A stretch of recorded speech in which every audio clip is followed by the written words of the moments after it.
हिमालय की बर्फीली चोटियों के बीच, जहां सांस लेना भी मुश्किल हो जाता है, वहां बहती है एक खामोश नदी, गलवान नदी। लेकिन 15 जून 2020 की रात यही घाटी चीखों, संघर्ष और बलिदान की गवाह बनी।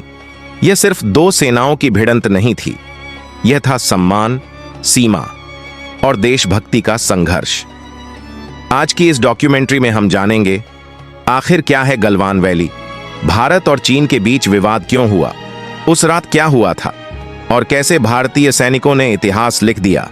चैप्टर 1, गलवान घाटी कहां है। गलवान घाटी पूर्वी लद्दाख के बेहद दुर्गम इलाके में स्थित है। यहां तापमान सर्दियों में -30 डिग्री तक चला जाता है।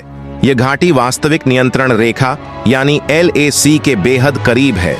भारत और चीन दोनों इस क्षेत्र पर अपना दावा करते हैं।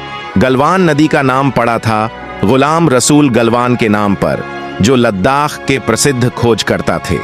यह इलाका सामरिक रूप से बेहद महत्वपूर्ण है क्योंकि इसके पास से गुजरती है भारत की रणनीतिक सड़क DSDBO रोड। यह सड़क दौलत बेग ओल्डी तक जाती है, जो दुनिया के सबसे ऊंचे सैन्य एयरबेस में से एक है। भारत और चीन के बीच सीमा विवाद कोई नया नहीं था। 1962 का युद्ध दोनों देशों के रिश्तों पर गहरा घाव छोड़ चुका था।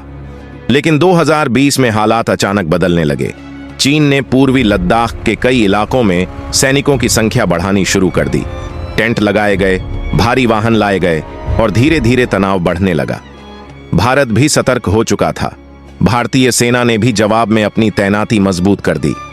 दोनों देशों के बीच कई दौर की बातचीत हुई, लेकिन जमीन पर स्थिति लगातार तनावपूर्ण बनी रही। 15 जून 2020 रात का अंधेरा, ऊंचाई लगभग 14,000 फीट और तापमान जमा देने वाला।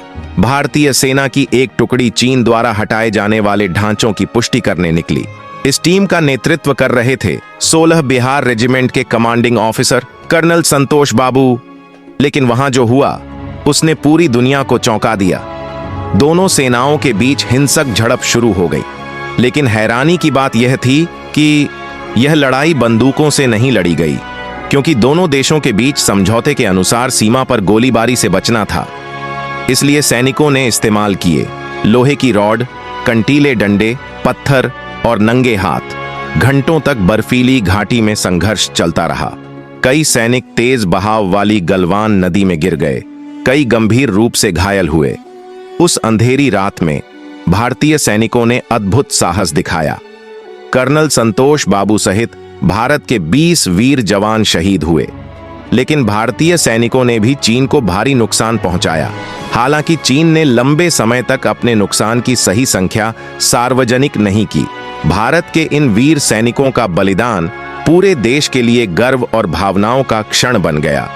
देश भर में लोगों ने मोमबत्तियां जलाईं, श्रद्धांजलि दी और हर भारतीय की जुबान पर एक ही बात थी, हम अपने वीरों को कभी नहीं भूलेंगे। गलवान संघर्ष के बाद पूरी दुनिया की नजर भारत और चीन पर टिक गई। इंडिया, चाइना, कई देशों ने चिंता जताई क्योंकि यह दो परमाणु शक्तियों के बीच तनाव था। विशेषज्ञों को डर था कि स्थिति कहीं बड़े युद्ध में न बदल जाए। लेकिन दोनों देशों ने बातचीत के जरिए हालात संभालने की कोशिश की। भारत का जवाब, गलवान क्लैश के बाद भारत ने कई बड़े फैसले लिए। सीमा पर सैन्य ताकत बढ़ाई गई, नई सड़कें और इंफ्रास्ट्रक्चर तैयार किए गए।